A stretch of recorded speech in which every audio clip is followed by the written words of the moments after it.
Hello and welcome back.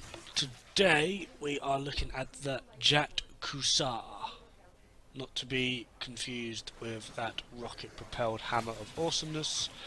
This is a blade and whip.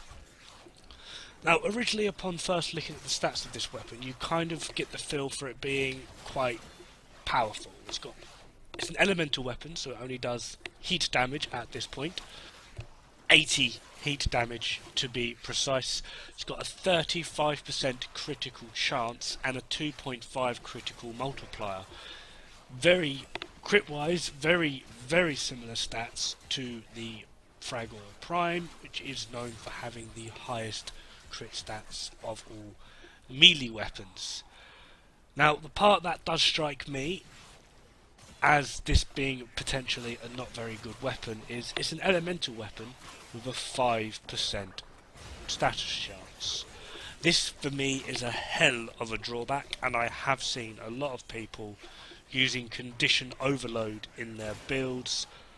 Personally, I'm not going to do that. With a 5% critical chance, using 2 dual stat elemental mods, I'm going to get that to a 12%. Then trying to use Weeping Wounds to buff that, I'm only going to be putting it up by about 4.8% per melee combo multiplier. It's honestly just, for me, if you want to use it, that's fine. I'd always try and say, mod your way, but trying to use condition overload on this weapon, to me, it's going to be pointless. You've got some crit stats there, work with that. Blood Rush, Drifting Contact, just because it's cheaper than body count. Along with the fact that, maybe increasing that status chance to the 7.5 might be worth it. But still, going for condition overload, I wouldn't say is a pretty good thing. Now, another part that really does draw this back for me is for a blade and whip, and there is some serious competition in blade and whip, such as the Mios, which is brutal, I might add. This has a very low attack speed. Probably one of the lowest attack speeds in the freaking game. But whether you want to utilise that or not, it's up to you. I have gone to try and bypass that by using both Primed Fury and Berserker. Now admittedly, like I said, for having high critical statistics, its base damage isn't actually that high, so you really do need to try and work on that crit. My thoughts, really, only. If you don't want to work on that crit, you can go for base damage and just rack up a load of elemental statistics and try and push through that way. Maybe add some corrosive and blast, although that will add to the heat. It really just depends on how you want to work it. To be honest, and I don't mean this in any form of disrespect to the person who designed this, but it was designed by the same guy that did Silver and Aegis, and yeah, Silver and Aegis is frigging amazing in comparison to this. So I'm on about the normal, not the prime.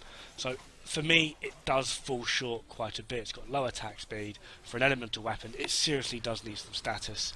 I mean, just putting it up against a couple of level 150s, I found this to be quite drastic. Using a blade and whip, generally you can probably get away with primed reach just to push it that little bit further. However, due to the low attack speed, I found myself going for more DPS over trying to do a bit more of a tactical play. So honestly, going for primed reach is something I don't really recommend. The charge attack is actually pretty good because as it hits, it does an explosion, it sends them flying. Bit of a nightmare to aim. I mean, I tried hitting the bombard there and I hit the corrupted heavy gunner about 10 meters behind. How that works, I don't entirely know. So overall, I'm not too impressed with this weapon. It can clear the star chart quite easily just by racking up that crits.